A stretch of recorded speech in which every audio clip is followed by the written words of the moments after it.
Imagine waking up every morning to the peaceful stretch of your own land.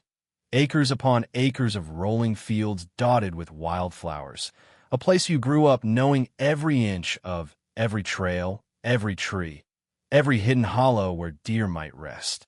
It was the kind of property that felt more like a living companion than a piece of dirt, something passed down through generations, soaked in family memories and hard work. I never thought for a second that one day I'd step outside and see rooftops and construction crews instead of the usual mist rising off my fields. But that's exactly how my nightmare started. At first, it was small things, survey stakes with little orange flags that I assumed must have been a mistake. A bulldozer parked at the far edge of my property line. I remember calling the county office right away, expecting someone to laugh it off and say, "Oh, those crews are clearly in the wrong spot. We'll sort it out immediately." But what I got was a shrug and a suggestion to call the developers myself. The next time I drove into town, I couldn't miss the big signs posted on the road nearby. Future site of Whispering Oaks, luxury HOA community. My heart actually skipped a beat seeing that. It was surreal, like I'd wandered into some alternate reality.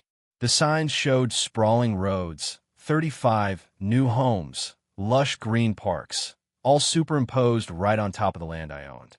Naturally, I drove straight over to the makeshift trailer they were using as an office. I tried to keep my cool, figuring it was all a misunderstanding. The young man behind the desk seemed polite enough at first, flipping through a stack of folders to verify the lot numbers, only to tell me with that same blank professionalism that according to their records, everything was perfectly in order. When I insisted there had to be some mistake, he promised to have his supervisor call me. That call never came. Instead, over the next few weeks, I watched my pastures turn into a construction war zone. Dump trucks barreled down the old dirt paths. Cement mixers churned. Foundations were poured right where I used to sit in the evenings and watch the sun go down. I'd stand there by my fence, hands in my pockets, feeling like I was witnessing the slow death of everything my family ever worked for. One morning I decided I couldn't wait on phone calls or letters anymore. I drove to the county courthouse myself, demanding to see every plat map, every permit application, every dusty ledger that might explain how anyone thought they had the right to break ground on my property. The clerk was sympathetic but overwhelmed. It took hours of sifting through paper records and digital scans to finally piece together that the developer's team had filed a series of quiet title actions on parcels they claimed were abandoned or unclearly deeded. My name, my rightful title, somehow never made it into their streamlined process. Meanwhile, the homes went up shockingly fast. Within a couple of months, framing crews were hammering away, and neat rows of pastel-colored houses sprouted up like weeds. Driveways were poured, mailboxes installed. By the time summer rolled around, moving trucks showed up. New families arrived, waving happily as if stepping into their dream life, completely unaware it was built on someone else's heritage. I tried talking to a few of them, explaining gently that there was an unresolved issue about the land. Most just looked uncomfortable and said they were sorry but didn't know what to tell me. A few were outright hostile, telling me to take it up with the HOA. And the HOA? They treated me like a nuisance, sending curt letters warning me not to trespass on their property, threatening legal action if I persisted in harassing residents. The absurdity of it all was nearly enough to make a person lose their mind. Every day, I'd walk out and see those identical little houses, complete with perfect sod lawns and security signs staked out front. I think about my grandparents who struggled to keep that land through droughts and lean years, who taught me to respect what you own and protect it fiercely. I think about all the mornings I helped mend fences, the afternoons I spent fishing by the creek that ran through the south pasture. Now all of that was overshadowed by cookie-cutter houses, strangers' cars and driveways, porch lights blinking on at dusk where once only fireflies danced. It was more than an insult.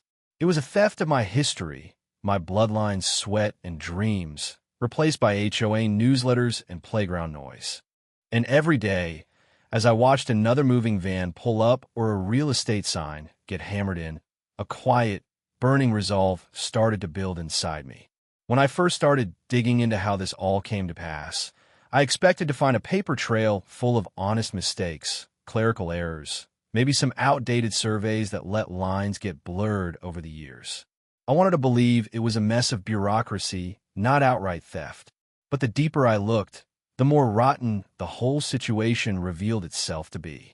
It didn't take long to discover that the HOA's development project was stitched together by a patchwork of half-true documents, slick legal maneuvering, and a developer who seemed to think charm and fancy suits were enough to smooth over the ugly parts. The first real red flag came when I managed to get my hands on a copy of the subdivision plat they submitted to the county. Sitting there in the records office, under buzzing fluorescent lights, I traced my finger along the neat black lines outlining lot after lot, all sitting squarely on what should have still been my family's land. My name was nowhere on it. Instead, there were signatures from shell companies with names like Green Pasture Holdings and Maplewood Acquisition LLC, entities I'd never heard of that all traced back to the same P.O. box in a neighboring state. I paid a local title researcher to do some digging. It was money well spent. A week later, he showed up on my doorstep with a thick folder under his arm and an expression that told me everything before he even spoke. Turns out, years back, this developer had been systematically buying up cheap farmland around the area. In a couple cases, they'd find old parcels tied up by heirs who'd moved on and never bothered to claim or clear the titles. They'd swoop in with offers to distant relatives who barely knew what they owned. In a few more cases, they managed to slip quiet title actions through the county courts. Often no one bothered to contest it, because notices were sent to outdated addresses or published in obscure legal journals no normal person would ever see. But my land wasn't like that. My title was crystal clear, taxes paid up like clockwork every year. So how do they justify building on it? That's when I uncovered the permits, stamped and signed by planning officials who, it seemed, never bothered to check beyond the developer's fancy paperwork. There were affidavits swearing under penalty of perjury that every lot in the subdivision was free of encumbrance. The signatures on those affidavits belonged to mid-level project managers who probably never even set foot on my land, just following orders to move things along so the investor stayed happy. I tracked down one of the former county planning board employees who'd since retired. We met for coffee at a small diner off the highway. He stirred his cup for a long time before he finally looked me in the eye and said, "Look, half the time we're handed thick folders by developers who've already greased the wheels with campaign donations or promises to build a new park or a library wing. They submit what looks like perfectly clean paperwork, and unless someone shows up to challenge it in the tiny window for objections, it sails right through." It stung worse because it meant there was no grand conspiracy, just carelessness, maybe even laziness, sprinkled with a little bit of backslapping between local officials and business interests. Meanwhile, the HOA itself, the shiny new governing body of this freshly minted community, strutted around like royalty. They slapped up rules about mailbox colors and lawn heights, completely oblivious or willfully ignorant to the fact that they were enforcing those rules on stolen soil. When I started sending letters, certified and formal, with copies of my deed and tax history, I thought surely someone would slam on the brakes. I imagined one of their board members having a panic moment, realizing they might all be living on property that could be ripped out from under them at any minute. Instead, they doubled down. I received curt replies from their attorney insisting that my claims were unsubstantiated, and if I persisted in harassing homeowners or stepping onto what they deemed private streets, they'd pursue trespassing charges. One evening, I decided to drive through the new neighborhood myself, slowly rolling past those bright, identical houses, kids' bikes tipped over on driveways, sprinklers running full blast on perfect emerald lawns. A couple residents waved. They didn't know who I was, probably thought I was just another neighbor admiring the landscaping. It was a strange, almost out-of-body experience, looking at people living cheerful suburban lives completely unaware that every blade of grass under their feet was rooted in a lie. I couldn't blame them, not fully. Most had probably been sold a glossy story by the developer sales team. Great schools, quiet streets, low HOA dues. But standing there, watching porch lights flicker on as dusk fell, I couldn't ignore the simmering truth. These homes existed because someone decided a few forged signatures and overlooked notices were worth more than the legacy of the family that had loved this land long before the first concrete truck ever pulled up. After I uncovered the tangled mess of shady paperwork and realized the HOA's community stood on what was still legally my land, I did what any reasonable person would try first. I want to talk. I set out believing there had to be some middle ground, some way to sort this disaster without turning it into a war. Maybe they'd been misled by the developer. Maybe once they saw the records I had, they'd be willing to sit down and work something out. I wasn't looking to throw families out on the street. I wanted to believe people were decent enough to fix a wrong when it was laid out plain in front of them. I started with letters. Calm, carefully worded, documented letters with copies of my title, tax receipts going back decades, plat maps with my name stamped on them. I mailed them to the HOA board and even hand-delivered a packet to their property manager's office, just to be sure it got there. Weeks passed without any reply. I followed up with polite phone calls, leaving voicemails that tried to keep frustration out of my voice. A couple times, I managed to get someone live on the line, only to be told they'd pass it along to legal counsel. Then came more silence, so I decided to show up at one of their monthly HOA meetings. It was held in the brand new community clubhouse, a place I'd watched rise out of the earth that, by rights, still belonged to me. Walking in was surreal: bright walls, shiny hardwood floors, cheerful welcome signs on the door. Residents milled around, sipping coffee and chatting about landscaping, dog poop rules, whether the pool should stay open an extra week at the end of the season. When it came time for public comments, I stood up, introduced myself, and calmly laid it out. I explained the situation, showed them my paperwork, told them I wasn't trying to cause chaos, but that something had to be done before it escalated. Some folks looked stunned. Others exchanged glances that were less surprised and annoyed, like they'd just been reminded of something inconvenient they'd hoped would stay buried.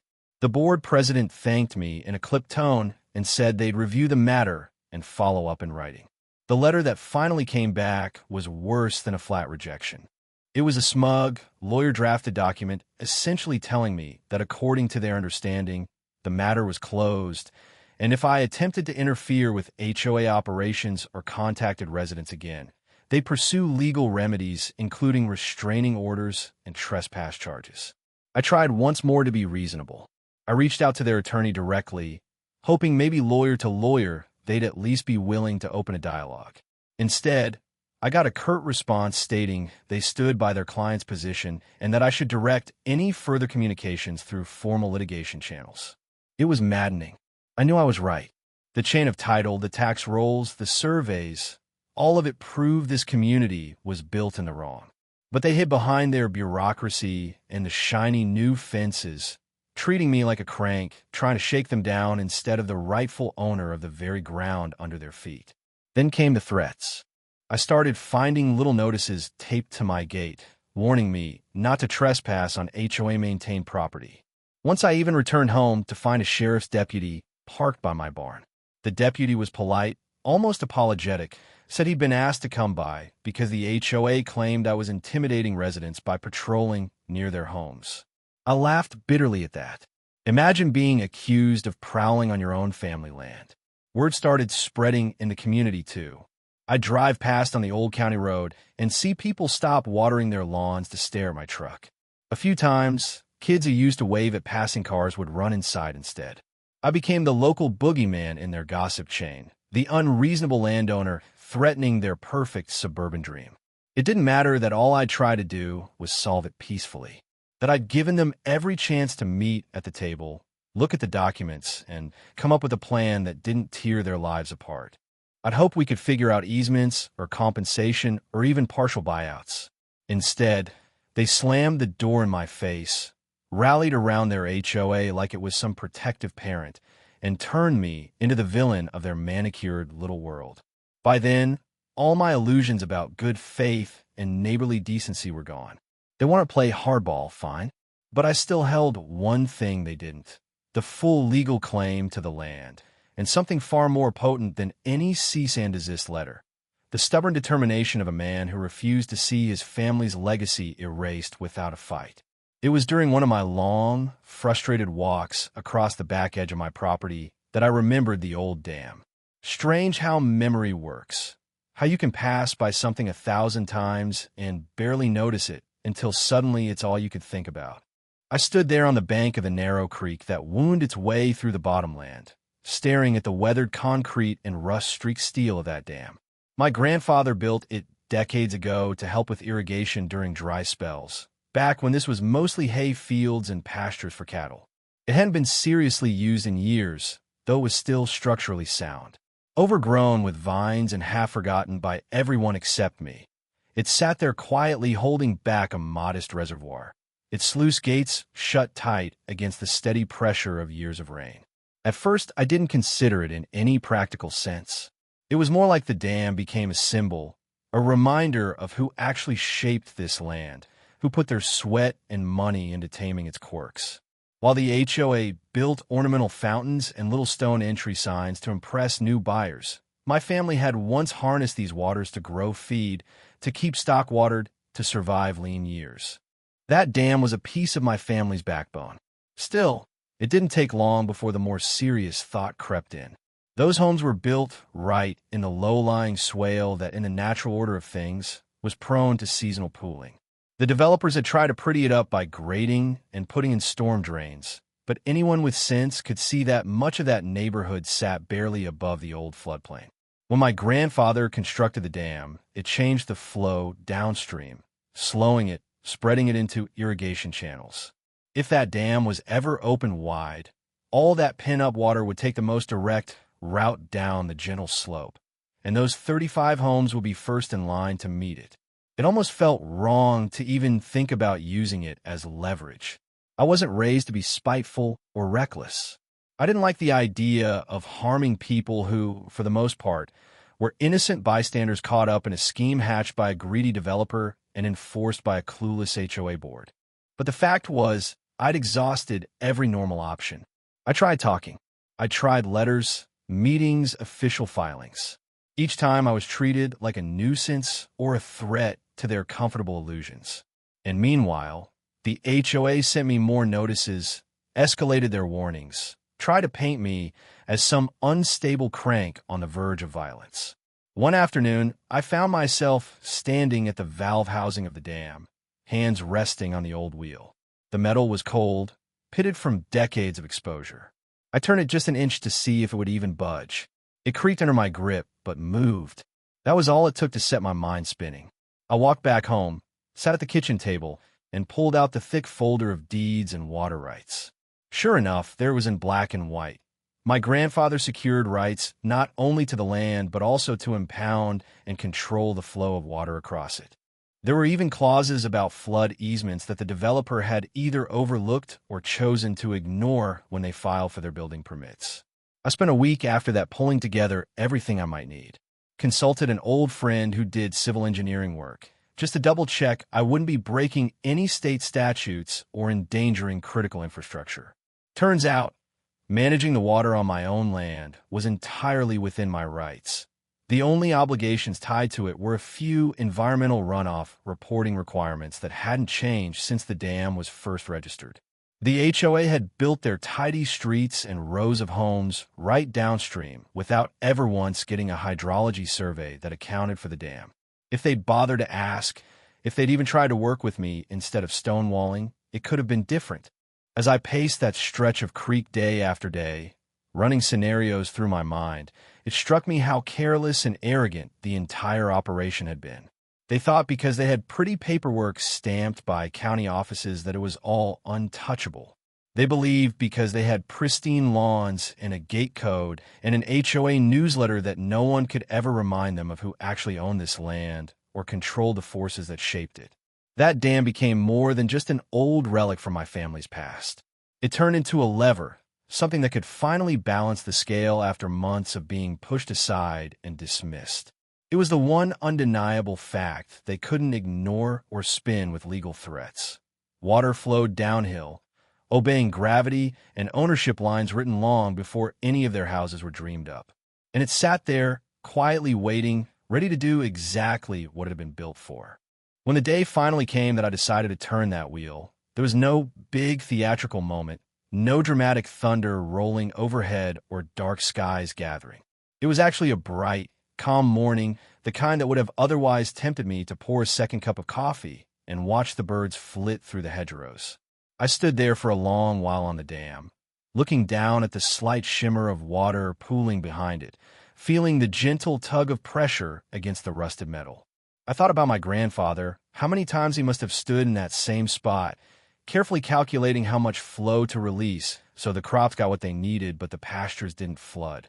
Then I thought about the HOA board's last letter, threatening to slap me with court costs and legal fees if I didn't stop harassing their community. About the smug way they dismissed my documents, ignored every reasonable proposal, acted as though my family's land was some inconvenient myth that would go away if they just blustered hard enough. It had all piled up over the months. The silent phone calls that never came, the smug lawyer replies, the sideways glances from new residents who didn't even know me, yet somehow saw me as a menace. So I set my hand to the valve wheel and started to turn. At first, it was stiff, the kind of old machinery that needed a few firm cranks to remember what it was supposed to do. Then it began to groan, metal scraping on metal as the sluice gate inside shifted. A deep, hollow sound rose up from inside the dam, like the earth itself had taken a breath. Water started to flow, at first a thin silver ribbon, then quickly thickening into a steady sheet that tumbled over the apron and ran downstream with eager energy. I walked along the creek for a while, watching as the flow picked up speed. It wasn't a catastrophic rush, not a roaring deluge that would rip houses from foundations. It was something more subtle, but still absolutely decisive. The water spread across the lowland, seeking the old channels it had known for generations before the developers came with their bulldozers and blueprints. It soaked into manicured lawns, filled ornamental drainage grates, pooled across driveways. The first sign that something was wrong for them came later that afternoon, when a convoy of pickup trucks and HOA golf carts rolled out to inspect soggy front yards and flooded mailboxes. I watched from a distance, parked by one of the old cottonwoods that border my property line, as men and women in polo shirts and name tags pointed and argued, cell phones pressed to ears. I could almost hear their frustration carried on the summer breeze. They had no idea that the water coursing over their streets was not some accident of weather or a freak pipe burst. It was the land remembering itself, reclaiming its old contours under the weight of water released by the person who still owned it. It wasn't long before maintenance crews showed up, poking at storm drains already clogged with sod and mulch. The design of their little paradise had never truly accounted for how much water could pour down from upstream if that dam opened. Their builders had gambled on it staying forever closed, or maybe just didn't bother to look at anything beyond shiny marketing renderings.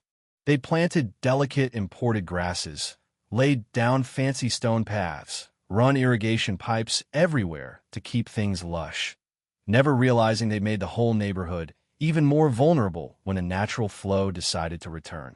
Over the next few days, I could see the consequences building. Small sinkholes appeared in a couple of backyards where the soil hadn't compacted well around the new foundations. Silt-laden water darkened decorative ponds and left mud streaks across once pristine sidewalks. Contractors in bright vests showed up with clipboards, wading through puddles to check on basements that were starting to smell of damp drywall and new mold. I watched them from my fence line, feeling a strange mixture of grim satisfaction and old sorrow. None of this would have happened if anyone along the way had simply acknowledged what was right there in the records, who the land belonged to, who held the water rights, who deserved at least a seat at the table when decisions were made about reshaping this ground. But they had ignored every chance. Now the dam had spoken for me, far more eloquently than any lawyer letter ever could. Standing there, hands resting on the fence rail, I didn't feel like a villain or a tyrant punishing innocent families. I felt like a steward reclaiming what was his, reminding everyone that beneath their neat rows of houses and manicured lawns lay something older, something that didn't care about HOA rules or property plat maps rubber-stamped by careless officials. It cared only about gravity, flow, the slow, insistent memory of water that knew exactly where it wanted to go. The aftermath of opening that dam played out almost like a slow-motion reckoning. It didn't come in the form of screaming headlines or emergency evacuations. It was subtler than that, unfolding day by day as the neighborhood tried to cope with a force they were never prepared to handle. At first, it was just inconvenience. Kids had to splash through ankle-deep water to get to school buses. Homeowners complained on local forums about soggy mulch beds and water pooling around porch steps. The HOA scrambled to respond, issuing bulletins about temporary pump rentals and urging residents to limit irrigation until drainage stabilizes, as if sprinklers were the culprit instead of an entire upstream ecosystem reminding them of its rightful course. Then the real problems began. Insurance adjusters started making their rounds, poking at swollen baseboards and jotting down notes about saturated crawl spaces. I overheard one guy talking near a parked truck, shaking his head as he explained to a homeowner that their policy might not cover groundwater intrusion because it wasn't from a broken pipe or sudden flood event. It was just nature doing what nature does, exacerbated by their builder's failure to account for topography. Meanwhile, the HOA board went into full panic mode. They convened special meetings, sent out glossy letters trying to reassure everyone that they were pursuing all available remedies. Of course, that mostly meant more lawyer threats, more envelopes landing in my mailbox stamped with heavy legal letterhead. They demanded I cease intentional acts designed to cause water damage to adjacent properties, cited vague nuisance doctrines, even threatened to seek emergency injunctions. Each time I handed the paperwork over to my own attorney, who would calmly point out the documented water rights tied to my land, the historic operation of the dam, and the fact that for decades it had been used precisely for this kind of managed release. Word started to spread beyond the HOA's tidy streets. Local farmers nodded when they heard the story, understanding immediately how city folks with fancy contractors often forgot about the land's natural temperament. Older families at church shook my hand a little firmer, told me quiet stories about how their grandfathers, too, had built small levees and dams to steer water in dry times and release it when needed. It was a kind of unspoken solidarity among people who knew that when you live close to the land, you don't just own it on paper. You learn to live with its moods, its memory of where water used to flow long before anyone poured concrete footings. Through all of it, I kept an eye on how the HOA tried to spin the story. They held community Q&A sessions where nervous residents peppered them with questions about mold remediation, about cracked driveways, about why no one ever mentioned during the buying process that a privately owned dam controlled the hydrology of their dream neighborhood.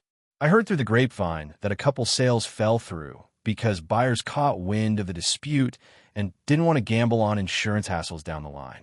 Realtors who once bragged about record-setting prices now started quietly adjusting listings, talking more about potential drainage enhancements and less about the lush green common areas that were increasingly rimmed with muddy water. Some folks took it personally, of course. There were muttered accusations that I was doing this out of spite, that I was some backward old landowner who couldn't stand progress. A few went so far as to claim I was intentionally trying to sabotage their property values, as if I got my kicks out of seeing their investments shrink. But the truth was far simpler. I was just enforcing the rights that came with my deed, rights that had been ignored or swept aside by people who thought signatures on fancy subdivision plats could rewrite decades of settled ownership and natural flow. It was hard not to feel a sharp sort of vindication when trucks full of HOA contractors rolled in day after day, installing bigger drains and hauling out sodden landscaping. They were finally paying attention to the lay of the land, forced by sheer necessity to acknowledge contours and watercourses that had been there long before their developments ever existed.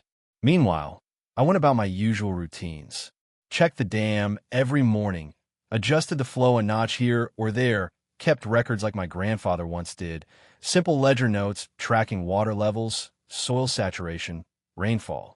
To any outsider, it probably looked like the peaceful, ordinary work of tending land. And in truth, that's exactly what it was. I wasn't breaking laws or flouting any regulations. I was just exercising the same stewardship my family had always practiced with the same calm acceptance that the land would do what it wanted when given the chance. Little by little, the HOA's bluster lost some of its edge. Their letters became more cautious, more carefully worded. I suspected they were starting to realize that the simple narrative of angry landowner trying to disrupt happy community didn't hold up well under actual property records, old water rights filings, and the quiet force of gravity itself.